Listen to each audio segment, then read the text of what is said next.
कितनी ही अजीब सी बात है ना कि कैसे साधारण सी मिट्टी जब यहाँ कारीगरों के हाथों में पड़ती है तो वो देवत्व का रूप ले लेती है।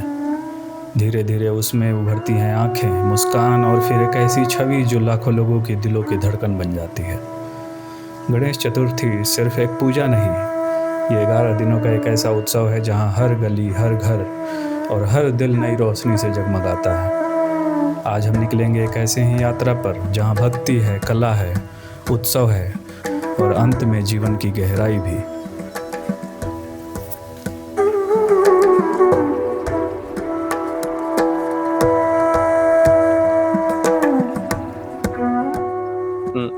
एक्चुअली मेरा नाम है घनश्याम यादव है। इधर एक्चुअली ये हम लोग बनाता है। एक्चुअली कोलकाता लोग इधर का ये काम बना के करने का गणेश आइडियल्स है। इधर इसको प्रोसेस होता है नॉर्मल सी बेसिकल है। गाज में इसको बम्बू में स्ट्रक्चर बना के उसको गाज में बॉडी स्ट्रक्चर करके उसको ऊपर नॉर्मल इधर का जो मिट्टी मिलता है लोकल मिट्टी, वो मिट्टी में उसको स्ट्रक्चर देता है। उसको बाद में गंगा जी का मिट्टी आता है, उसमें लेके आके उसको फिनिशिंग देता है। उसको बाद कपड़ा जैसा हमारा आदमी को अंदर स्केलेटन बोन जैसा रहता है, उसको ऊपर मांस रहता है, उसको ऊपर स्किन रहता है, फिर उसको स्किन टोन कलर ऐसा सभी जैसा आदमी स्ट्रक्चर रहता है वैसा मूर्ति भी हम लोग बना रहे हैं इधर। इसको कलरिंग भी ये सभी कोलकाता से मंगा के बनाता है। बहुत वेराइटी डिजाइन आता है इधर, जो नहीं मिलता वैसा भी उधर मिलने वाला है। क्योंकि कोलकाता सबको जानता है, दुर्गा पूजा का सभी का बहुत फेमस है वेस्ट बंगाल। ये कभी भी इसमें पीओपी और सीमेंट कुछ भी इसमें यूज नहीं होता। प्योरली इको फ्रेंडली गणेश है। आप देख सकते हैं, देखिए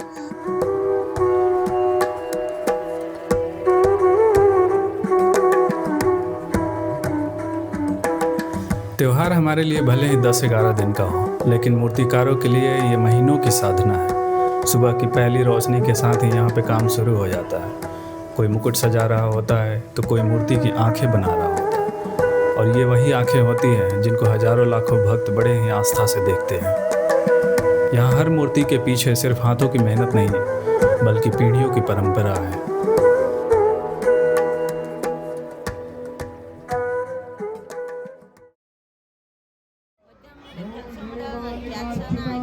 अभी मैं पहुंच गया हूं बेंगलोर के one of the biggest temple में, जो कल्याण नगर में है। जब मैं यहां पहुंचा तो सबसे पहली चीज़ जो नज़र आई एक लंबी लाइन, और मुझे लगा कि आज तो बहुत टाइम लगने वाला है। लाइन में खड़े होते ही थोड़ी देर बाद बारिश भी स्टार्ट हो गई। हालांकि थोड़े दूर चलने के बाद शेड थे और हम सब एक ही चीज़ का वेट कर रहे थे, बस एक छोटी सी झलक। फाइनली लगभग 20 मिनट वेट करने के बाद दर्शन हो गया।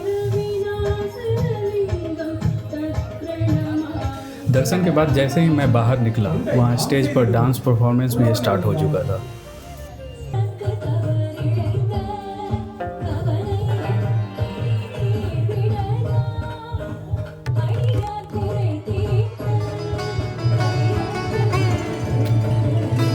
मतलब कहानी पढ़ने की ज़रूरत नहीं है आपको, उनके एक्सप्रेशन और मूवमेंट से ही वो लोग कहानी समझा रहे थे।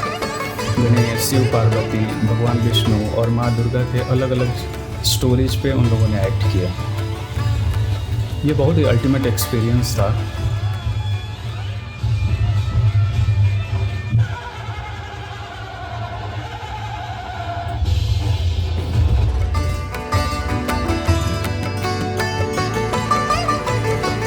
डिवोशन सिर्फ पूजा नहीं, आर्ट भी एक डिवोशन है।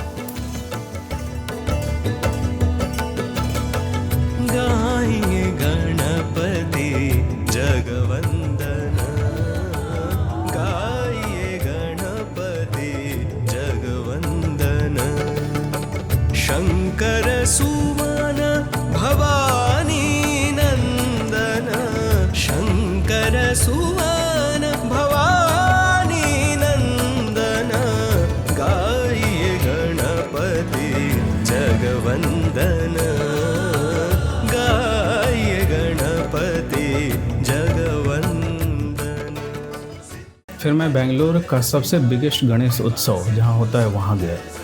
बेंगलोर गणेश उत्सव, शॉर्ट में जिसको बीजीयू बोलते हैं, ये एपीएस ग्राउंड में होता है और दूर से ही आपको एक वाइब्रेशन फील होता है।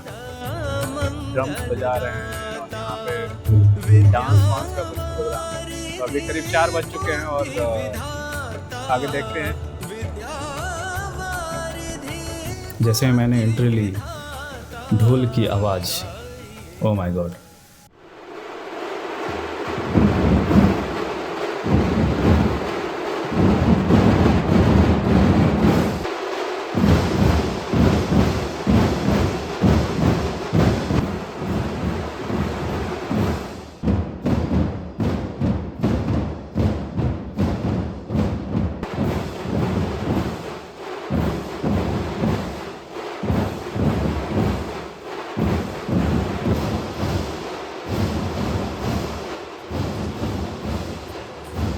और जैसे ही अंदर गया, सीन एकदम अलग था। सोचो 100 से भी ज़्यादा लोग एक साथ ढोल बजा रहे हैं।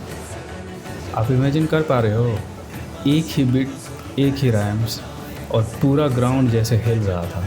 मैं ऑनेस्टली बताऊं, सिंपल सा बीट, लेकिन ऐसे जैसे बिगेस्ट स्केल पर इसको किया जा रहा था। It was really a goosebump.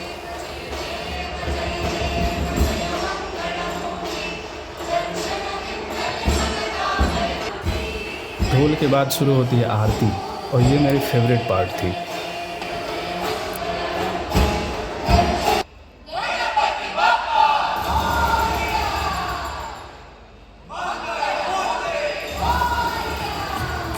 Imagine करो, 100 से भी ज़्यादा लोग एक साथ एक ही सुर में गा रहे हैं, और 100 लोगों के पास तो लिरिक्स थी, और जिसके पास लिरिक्स नहीं थी सभी लोगों को बुकलेट दिया गया था, और बुकलेट में सारी जो आरती थी वो लिखी गई थी। इतने सारे लोग, जैसे हर दिन यहाँ पे लगभग 37,000 लोग आते हैं। एक टाइम पे मान लो कि हज़ारों लोग एक सुर में एक आरती गा रहे हैं, तो कैसा फील होगा। It was really interesting moment. आरती ख़त्म हुई और उसके जस्ट बाद डांस शुरू हुआ, और सच बताओ, dance performance was like flawless, एकदम गजब का डांस परफॉर्मेंस था।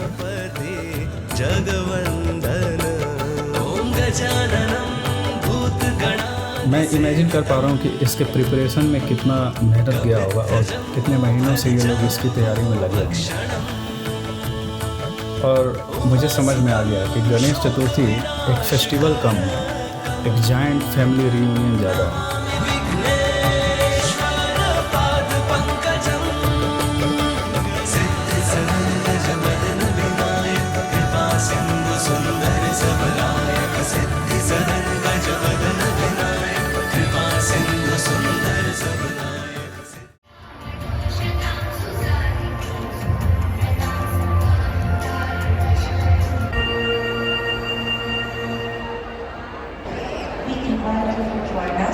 For a special opportunity is Brown College from 1:30 p.m. to 3:30. By the way, आपको एक इंटरेस्टिंग फैक्ट बताऊं, जो उत्सव अभी हम लोग देख रहे हैं, ये बेंगलोर का सबसे बड़ा और सबसे पॉपुलर कल्चरल फेस्टिवल है। श्री विद्यारण्य योग संघ इसे ऑर्गेनाइज करता है, और 1962 में शुरू हुआ था। मतलब 60 साल से भी ज़्यादा की कहानी चल रही है। और इसका सबसे खास मोमेंट होने वाला है जब 31 अगस्त को डीवीजी रोड पे लगभग 20,000 से भी ज़्यादा महिलाएं एक साथ गणेश पंचतंत्र का पाठ करेंगी। सोचो, एक आवाज़ नहीं, 20,000 आवाज़ें एक साथ, एक वाइब्रेशन एंड मोमेंट होगा। शंकर सुवन भवानी नंदन, शंकर सुवन भवानी नंदन, गाइए गणपति।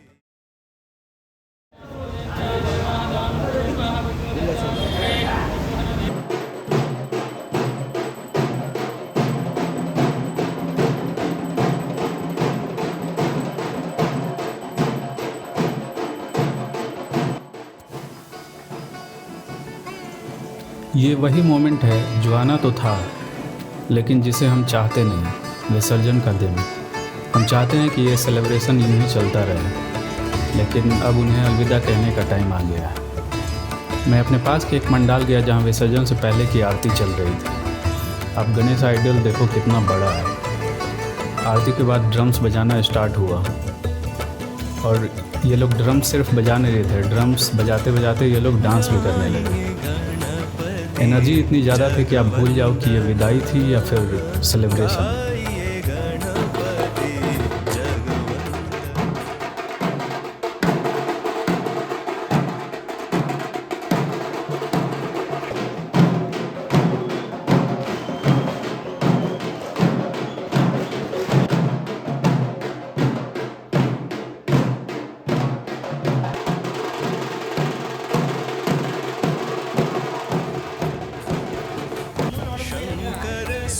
फिर मैं पहुंच गया बेंगलोर के सबसे बड़े विसर्जन स्पॉट उलसूर लेक।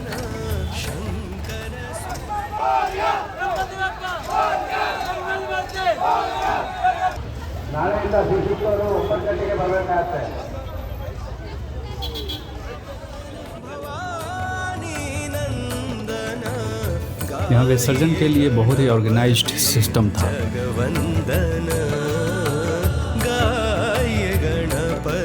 फैमिलीज अपना गणेशा आइडल लेकर आती हैं। टेंट के अंदर बेंचेज जो रखे हैं उसके ऊपर गणेशा आइडल को ये लोग रखते हैं और फिर वहाँ पे पूजा होती है और फिर लेक के पास जाकर वॉलेंटियर साथ मिलकर विसर्जन करते हैं।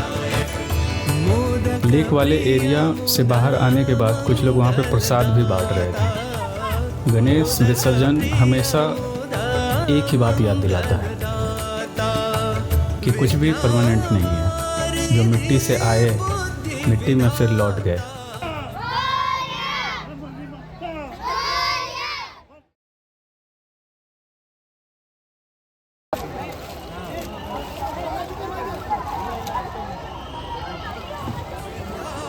लेकिन कहानी यहीं ख़त्म नहीं होती।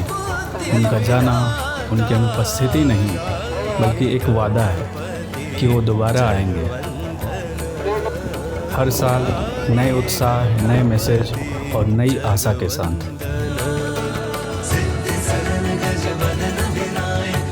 हर एंडिंग एक न्यू बिगनिंग है और वही तो उनका असली गिफ्ट है। होप की हर मुश्किल के बाद खुशी लौटती है और हर विदाई के बाद मुलाकात भी पक्की है। Thank you for your time.